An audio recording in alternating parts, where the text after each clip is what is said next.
वन्दे तु सर्वसिद्धे ध्रुवममलमणोगमं गतिं पते वोच्छामि समयपाहुड मिणमो सुध केवली भणिदम्। पंच परमेष्ठी भगवान की जय। आचार्य कुंद महाराज की जय। पिछली ज्ञानशाला में बताया था कि जो ज्ञानी है जब मोह को जीत लेता है तो जित मोह कहलाता है, मोह को नष्ट कर देता है तब क्षीण मोह कहलाता है। प्रश्न किया शिष्य ने, आचार्यवर क्या जान के राग द्वेष आदि को छोड़ता है? राग द्वेष को जीतना है तो राग द्वेष को छोड़ना तो पड़ेगा। क्या जान के राग द्वेष को छोड़ता है? तो आचार्य ने गाथा नंबर 39 लिखी। राणम सवे भावे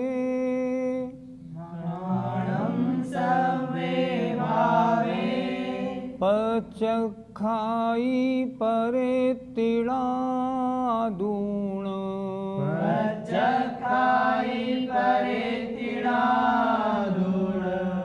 तम्मा पचखाणम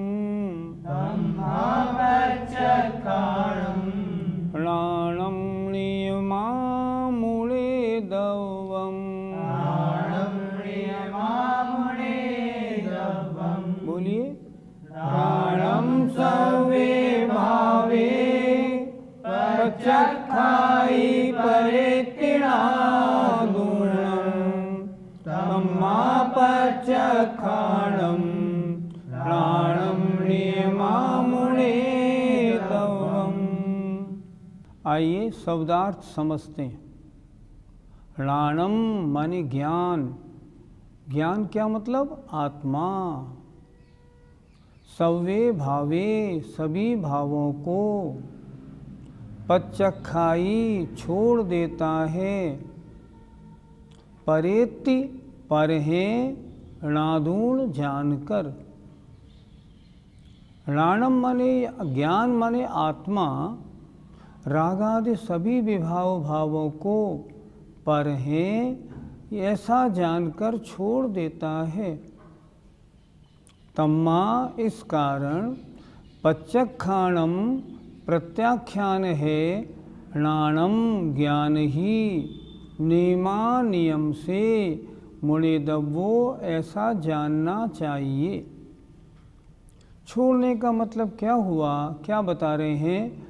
ये मेरा नहीं है, ये मुझसे भिन्न है, पर है। आत्मा में ज्ञान से ऐसा जाना और छोड़ दिया। इसलिए वास्तव में ज्ञान ही प्रत्याख्यान है। समझ में आ जाए ये वस्तु मेरी नहीं, बस फिर छोड़ने में क्या देरी लगती है? कुछ भी नहीं लगती। इसलिए प्रत्याख्यान माने त्याग क्या है? त्याग तो ज्ञान, आत्मा में जान लेना ही त्याग है। मोह का मतलब मिथ्यात्व और कषाय। मुनि महाराज ने इनको क्यों छोड़ा? इनको छोड़कर जीतकर जितमोह क्यों बने? इनके नाश का उद्यम क्यों किया?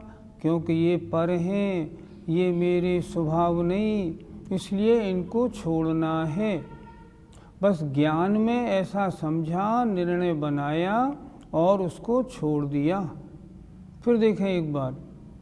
राणम अर्थात ज्ञान अर्थात आत्मा सव्वे भावे सभी भावों को, पर इति अर्थात पर हैं, णादूण ऐसा जानकर पचखाई छोड़ देता है।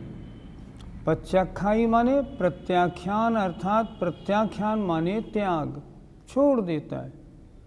तम्मा इस कारण पचखाणम प्रत्याख्यान है ज्ञान ही नियम से, अर्थात ज्ञान में यह वस्तु पर है ऐसा निर्णय बना तभी तो छोड़ा। तो छोड़ा क्यों? क्योंकि पर है ऐसा जान लिया। तो तो त्याग क्या है? वस्तु को पर मानना, ऐसा जानना चाहिए। अर्थ देखें, ज्ञान सभी भावों को पर है ऐसा जानकर छोड़ देता है। ज्ञान माने आत्मा। इस कारण ज्ञान ही नियम से प्रत्याख्यान है ऐसा जानना चाहिए। उन मुनि महाराजों ने राग द्वेष काम क्रोध आदि परिणामों को, ये परिणाम मेरे नहीं, मुझसे भिन्न हैं, विभाव हैं, अन्य के कारण हुए हैं, इसलिए मैं इन अन्य भावों को अपना क्यों मानूं, ऐसा मानकर उनको छोड़ता है। तो छोड़ना क्या हुआ? उन वस्तुओं को पर समझना ही उसका छोड़ना हुआ। जब तक पर नहीं समझा तब तक तो अपना माना, अपने साथ रखा, पर समझ में आया अब छोड़ दिया। इसलिए ज्ञान ही प्रत्याख्यान है। पंडित जी, प्रत्याख्यान क्या है? मुनि महाराज समाधि में लीन हुए, सारे विकल्पों को अपने से दूर हटाया, जो राग द्वेष आदि परिणाम थे उनके बारे में, ये परिणाम मेरे स्वभाव नहीं, ये परिणाम तो कर्म के उदय के कारण बने हैं, वैभाविक हैं, गंदे हैं, मुझे मलिन करने वाले हैं, ऐसा जान करके उन समस्त राग द्वेष आदि भावों को मुनि महाराज ने छोड़ दिया और अपने आप को उस परम समाधि में लीन कर लिया। उनको मालूम है कि अगर मैं राग द्वेष आदि परिणामों में अपना चित्त लगाऊंगा तो कर्मों का महान आश्रव होगा, आत्मा मलिन होगी, पतित होगी। फिर मैं क्या करूं? जब ये भाव मेरे हैं नहीं तो इनको क्यों ना छोड़ दूं, इनको छोड़ के और वास्तविक मोक्ष मार्ग में क्यों ना लगूं। बस तो उन राग द्वेष आदि भावों को पर हैं ऐसा समझकर उनको छोड़ता है। इसलिए वास्तव में ज्ञान ही प्रत्याख्यान है। समझ में आ जाए फिर छोड़ने में देरी कितनी लगती। पंडित जी, कुछ लोग जानने के बाद भी नहीं छोड़ते, ऐसा क्यों? उनके ज्ञान में कमी रही, या तो उन्होंने ठीक तरह समझा नहीं, या समझ लिया तो उसको स्वीकार नहीं किया। अगर जान ले और जान के स्वीकार कर ले फिर वस्तु के छोड़ने में समय नहीं लगता, फिर तो वस्तु छूटी। उनके ज्ञान में या श्रद्धा में कमी रह गई होगी, इसलिए उन्होंने उस वस्तु को नहीं छोड़ा, या तत्संबंधी कर्म का तीव्र उदय होगा, इसलिए समझते हुए भी वो छोड़ने में असमर्थ रहे कि नहीं नहीं ये नहीं छूट पाएगा। क्यों? क्योंकि असलियत क्या है? कर्म का तीव्र उदय है। तीव्र उदय में उस कर्म का अनुसरण आत्मा को करना पड़ता है, वो छोड़ा नहीं जाता।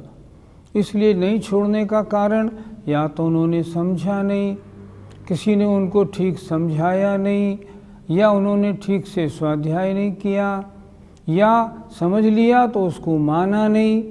अगर समझ ले और मान ले तब त्याग होने में देरी नहीं होती। पंडित जी, क्या ज्ञान और श्रद्धान होने पर आचरण आवश्यक है? हाँ, बिल्कुल आवश्यक है। एक उदाहरण से समझाऊं। एक बार सूरत में पंडित राजा राम जी हमारे शिविर के बीच में पधारे। उस दिन उनका जन्मदिन था, शाम को 8 बजे का टाइम था।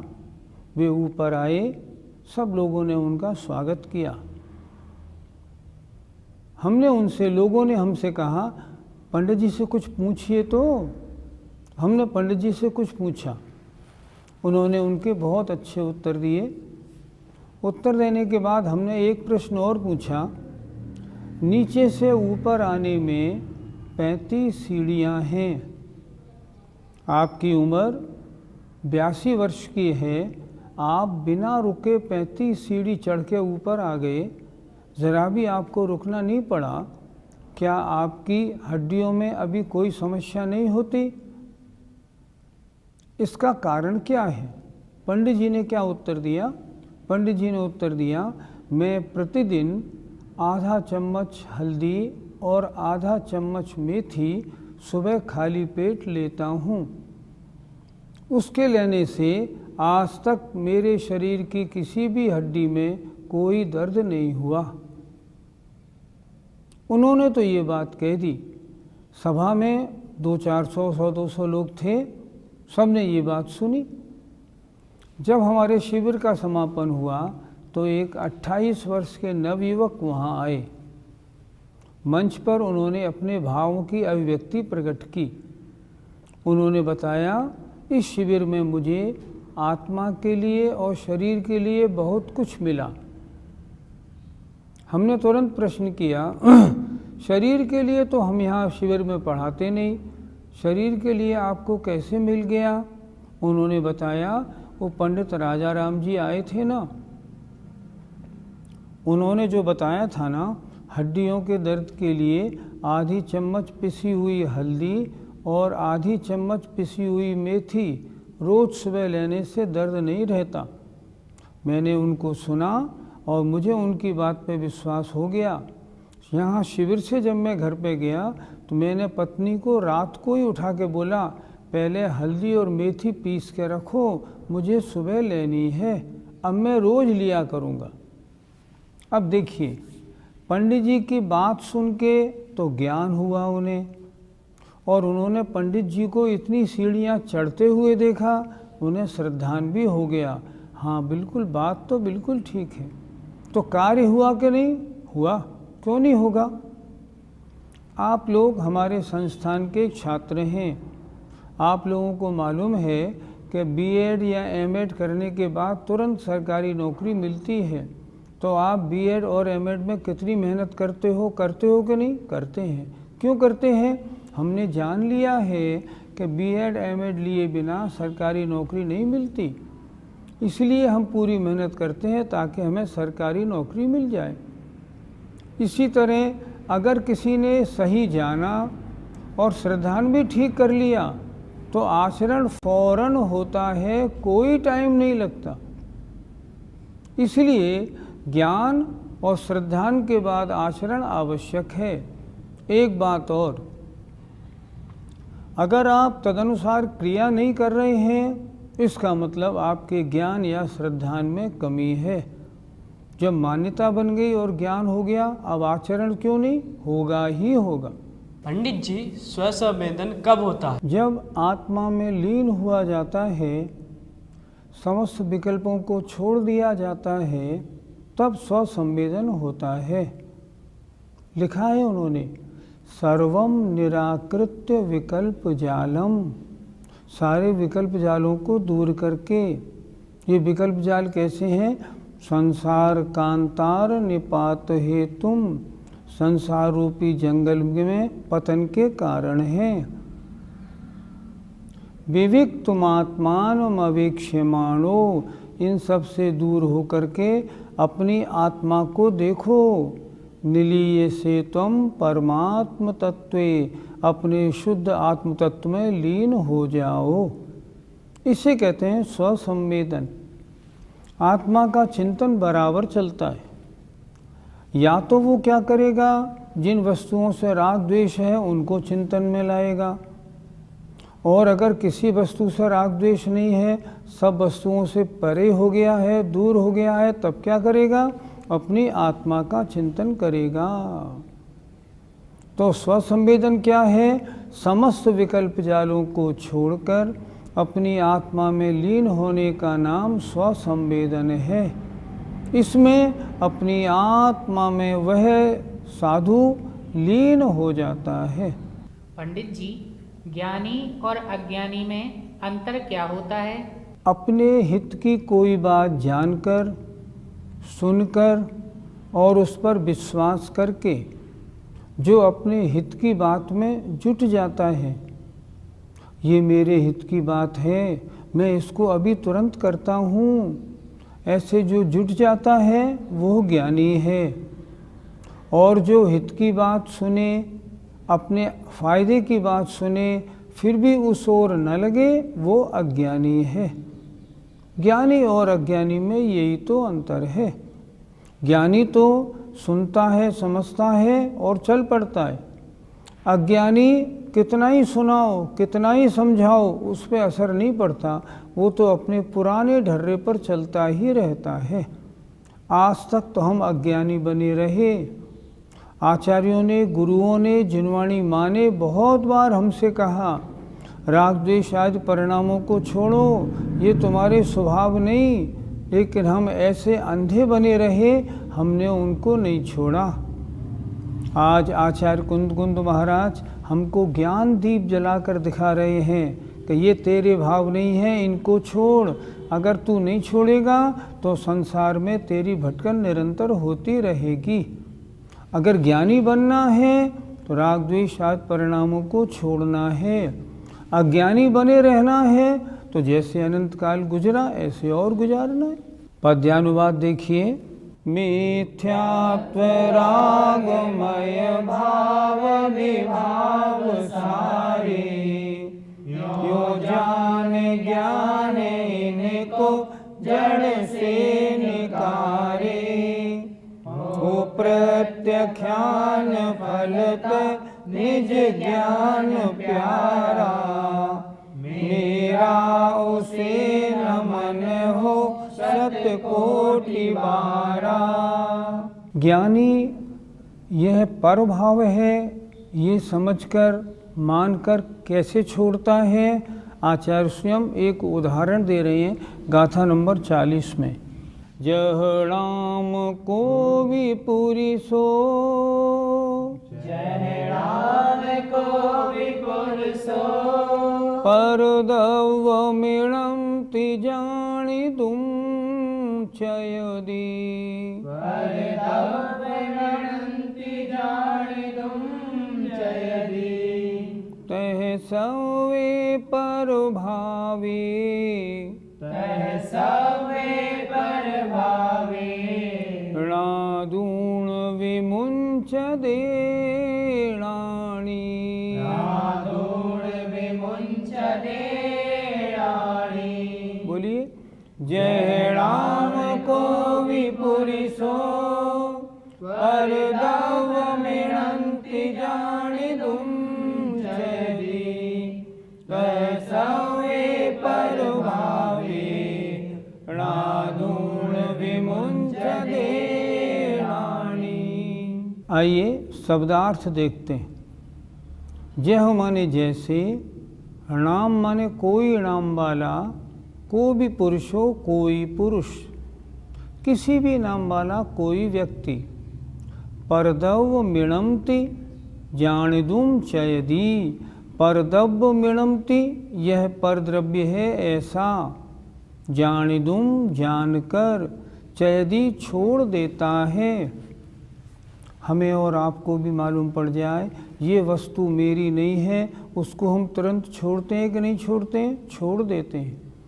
उसी तरह कोई भी पुरुष जैसे यह वस्तु अन्य की है यह जानकर उसे छोड़ देता है, तह माने वैसे ही सव्य पर भावे सभी परद्रव्यों के भावों को णादूण जानकर णाणी विमुंचदे ज्ञानी छोड़ देता है। ये परिणाम मेरे स्वभाव नहीं हैं, अन्य के कारण हुए हैं, इसलिए अन्य के परिणाम हैं। ये उपाधि भाव हैं, औपाधिक भाव हैं, छोड़ दो, और उनको छोड़ देता है। उसी तरह ज्ञानी जैसे ज्ञानी छोड़ता है, हमको भी छोड़ने हैं, हमें ज्ञानी बनना है। ये राग द्वेष आदि परिणाम मेरे आत्मा के स्वभाव नहीं। राग द्वेष आदि परिणाम कर्म के उदय के कारण उत्पन्न हुए विभाव हैं।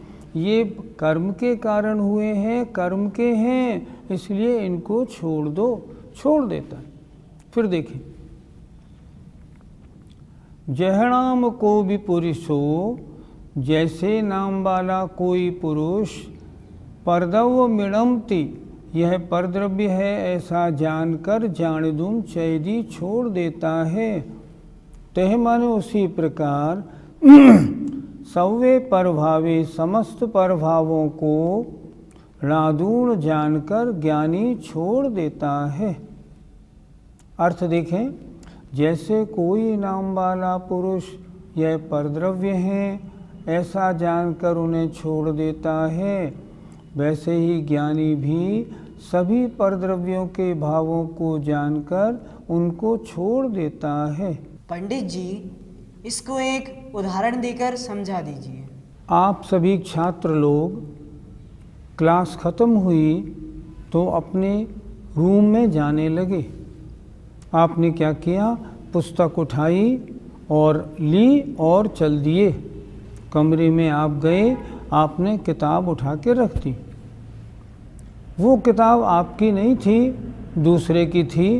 वो दूसरा छात्र आके आपसे बोला, भैया वो जो आप किताब ले आए वो मेरी है। नहीं नहीं मेरी है। भैया मेरी है, मेरा नाम लिखा है। आपने किताब उठाई, खोल के देखा, उस छात्र का नाम लिखा है। अब आप क्या करेंगे? अब आप ये करेंगे, तुरंत वो पुस्तक उसको दे देंगे, भैया वेरी सॉरी आप ले जाओ। वो पुस्तक ले जाएगा। आपने क्या किया, ये पुस्तक मेरी नहीं अन्य की है, यह जानकर वो पुस्तक फौरन उसको दे दी। इसी तरह ज्ञानी जब ज्ञान में ये जान लेता है, ये परिणाम मेरी स्वभाव नहीं, कर्म के उदय से होने वाले परिणाम हैं, ये तो कर्म के हैं। जैसे ही उसकी जानकारी होती है, उन सब विभाव परिणामों को वो छोड़ देता है। पंडित जी, परभावों को छोड़ने से क्या होता है? आत्मा की मलिनता का एक ही तो कारण है, कर्म का बंध होना। कर्म बंध किन कारणों से होता है? मिथ्या दर्शना विरति प्रमाद कषाय योगा बंध हेतुवः, इनके कारण होता है। तो मिथ्या दर्शन हो, अविरति रूप परिणाम हो, प्रमाद हो, कषाय हो, योग हो, इनमें मेरा कोई भी स्वभाव नहीं। जब मैं इन विभाव भावों को, इन गलत परिणामों को मैं अपने से अलग कर दूं, हटा दूं, इस रूप परिणाम न करूं, तब क्या होगा? बंध रुक जाएगा। बंध रुकेगा तो क्या होगा? संवर होगा और फिर निर्जरा होगी और मोक्ष हो जाएगा।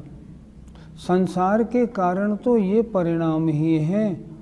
जब मैंने जान लिया ये परिणाम दुखदायी हैं, मेरा अनर्थ करने वाले हैं, मुझे संसार में रोके रखने वाले हैं, फिर मैं उनको क्यों करूं? उन्हें अपना क्यों मानूं? उन्हें अपने से दूर क्यों ना कर दूं? जब जान लेता है तब दूर कर देता है। लाभ क्या होता है? संसार के बंधन का ढीला होना शुरू हो जाता है। प्रारंभ हो गया, अब तो कुछ भवों में, इसी भव में या कुछ भवों में संसार बंधन समाप्त हो जाएगा और मुक्ति प्राप्त हो जाएगी। हमें और आपको भी क्या करना है? हमें और आपको भी सोचना है, मेरे हितकारी परिणाम कौन से हैं, अहितकारी परिणाम कौन से हैं। हम अभी श्रावक दशा में हैं। हम अभी श्रावक दशा में हैं। घर गृहस्थी में रह के व्यापार गृहस्थी का पालन करते हैं, पूजा पाठ स्वाध्याय करते हैं। हम सोचें इनमें कौन सा भाव मेरा कल्याणकारी है, कौन सा अकल्याणकारी। हमको मालूम पड़ा व्यापार आदि में ज़्यादा उलझना अच्छा नहीं, तो एक उम्र तक तो उलझें, उसके बाद उसको छोड़ दें। और आत्मकल्याण के जो परिणाम हैं, पूजा पाठ, दान, स्वाध्याय, संयम, गुरु सेवा आदि, उनमें निरंतर अपने को बढ़ाते जाएं। ऐसा अगर करेंगे, एक दिन वो आएगा जब हम छूट के सारे राग द्वेष आदि फंद से हम एकदम मुनि बनेंगे, निर्विकल्प अवस्था बनाएंगे और इन सबको विभाव परिणामों को छोड़कर मोक्ष मार्ग में आगे बढ़ जाएंगे। पंडित जी, घर गृहस्थी में रहकर राग द्वेष को कैसे छोड़ें? जिनको बचपन में या 18-20 साल की उम्र में ही समझ आ जाती है, वो तो गृहस्थी के चक्कर में पड़ते ही नहीं। वो तो बाल ब्रह्मचारी बने रहते हैं, कल्याण का मार्ग पकड़ लेते हैं। लेकिन हम और आप में से जो घर गृहस्थी के चक्कर में फंस गए हैं, वे क्या करें? वे ये करें, घर गृहस्थी में रहते हुए भी अपने आत्मकल्याण के कार्यों को नहीं छोड़ें। आचार्य विद्यासागर जी महाराज एक बात बहुत अच्छी कहते हैं, हमें 3 पुरुषार्थ करने योग्य हैं वर्तमान में, धर्म, अर्थ और काम। मोक्ष पुरुषार्थ तो संभव नहीं पंचम काल में। हम क्या करें, हम अपने 24 घंटों को 3 हिस्से में बांट लें। ध्यान से सुनिएगा, आपके काम की बात है। हम अपने 24 घंटों को 3 हिस्से में बांट लें। 8 घंटे धर्म पुरुषार्थ, 8 घंटे अर्थ पुरुषार्थ, 8 घंटे काम पुरुषार्थ। अगर ऐसा आप करते हैं, बिल्कुल हिसाब से बांटते हैं, समझिए आपका कल्याण निश्चित है, बिल्कुल होगा। अगर आप 8 घंटे धर्म पुरुषार्थ में लगाएंगे तो अर्थ और काम पुरुषार्थ में भी आप जो विभाव भाव हैं, राग द्वेष आदि, हिंसा, झूठ आदि, इनसे दूर रहने की कोशिश करेंगे। बस आप ऊपर उठने लगे और इस भव में नहीं तो शीघ्र ही कुछ भव में आपका कल्याण बन जाएगा। गृहस्थी में रहते हुए भी उलझे नहीं, सुलझने के लिए नित्य सोचें। अगर ऐसा करते हैं तो आप सही रास्ते पे हैं। पद्यानुवाद 40 नंबर का। मेरी न वस्तु यह है जब जान लेता, जैसा कि सज्जन उसे झट त्याग देता। रागादि भाव पर है पर से न नाता, ऐसा पिछान मुनि भी उनको हटाता। यहाँ पिछान माने पहचान, जानकर, ऐसा जानकर मुनि भी उनको हटा देता है। जय जिनेंद्र। इस कार्यक्रम के पुण्यार्जक परिवार हैं Shri Parasnath re rolling mills limited, Durgapur 1, Vardhaman, Paschim Bangal. Amita Jain, wife of Anil Kumar Jain. Sangeeta Jain, wife of Vipin Kumar Jain. Shrimati Shubhada Vijay Kumar Dhahale Jain, Shrimati Sunanda Subhash Dharmkhele Jain, Revati Jitendra ढहाले Jain, Shri Jitendra विजय कुमार ढहाले जैन, मनोज विजय कुमार ढहाले जैन, चिन्मय जीतेंद्र ढहाले जैन एवं परिवार, सोलापुर, महाराष्ट्र। मानक चंद, कमला देवी, राकेश, नीतू, ऋषभ, सौम्या एवं आयुषी मुशरफ, B123, सेठी कॉलोनी, जयपुर, राजस्थान। प्रेरणा जैन, रानी जैन, JP जैन, अहुरा नगर, अडाजन, सूरत, गुजरात। श्रीमती सुगंधा कमाते, वाइफ ऑफ बाबरू वाहन कमाते, पुणे, विकास एवं विद्या कमाते, USA। श्री 1008 पार्श्वनाथ दिगंबर जैन मंदिर, 344/4, गोविंदपुरी महिला मंडल, गोविंदपुरी, कालकाजी, नई दिल्ली 19। हितेश हसमुखलाल शाह, माता रमीलाबेन परेख, वडोदरा, गुजरात।